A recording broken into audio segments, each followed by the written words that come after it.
আজ পবিত্র ঈদুল আজহা অর্থাৎ ত্যাগের ঈদ।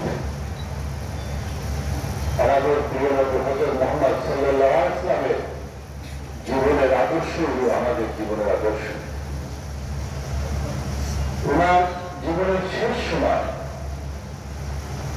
জন্মসাত যাওয়ার আগে মা আয়েশা রাদিয়াল্লাহু আনহা জিজ্ঞাসা করলেন, হে আয়েশা, আমাদের ঘরে কত সঞ্চয় আছে?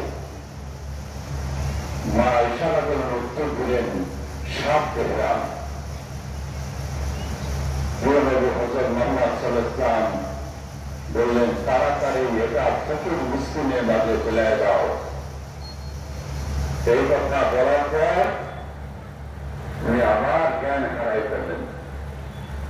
2-3 দিন পর ওনার যখন জ্ঞান ফিরল, আবার জিজ্ঞাসা করলেন, ওই 7 দিরহাম কি ফকির মিসকিনের মাঝে ফেলে দেওয়া হয়ে গেছে? মা আয়েশা রাদিয়াল্লাহু আনহা উত্তর দিলেন, না, আপনি অসুস্থ হওয়ার কারণে আপনাকে নিয়ে আমরা সবাই ব্যস্ত ছিলাম, এই কারণে দেওয়া হয় নাই। হুজুর পাক সাল্লাল্লাহু আলাইহি ওয়াসাল্লাম বললেন, তাড়াতাড়ি ওইটা আমার হাতে দাও।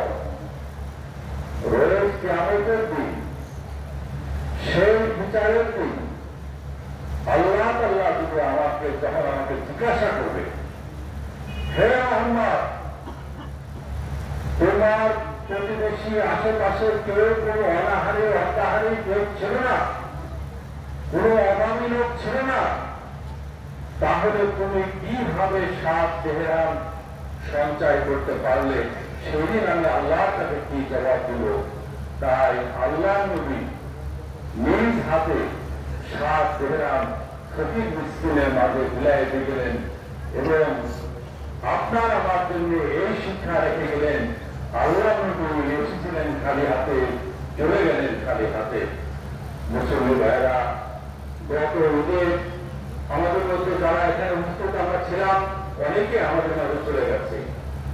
আর 1 বছর পর যখন এইগুলো আমরা আসবে, অনেকেই আমরা থাকবো না। তাই আমরা আল্লাহ আমাদের শিক্ষা দিয়ে গেছেন, আমরা এসেছিলাম খালি হাতে, চলে যাবে খালি হাতে, সাথে যাবে শুধু আমল আর 3 টুকরা সাদা কাপড়।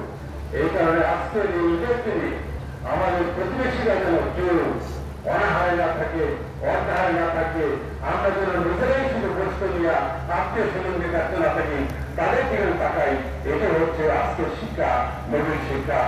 আর আপনাদের সবাইকে আপনাদের একজন সেবক হিসাবে যে দায়িত্ব দিয়েছেন, আপনাদের সবার কাছে আমার অনুরোধ, আজকেও এবং আগামীকাল আমার বাসায় আপনারা যদি মেহমান দায়ী আপনাদের জন্য করতে পারেন, আপনারা যদি আমার বাসায় বেড়াইতে আসেন, আমরা অত্যন্ত আনন্দ হব। সবাইকে আমার বাসায় আজকে এবং কালকে ঈদের আমন্ত্রণ জানানো হলো। সবাইকে ধন্যবাদ।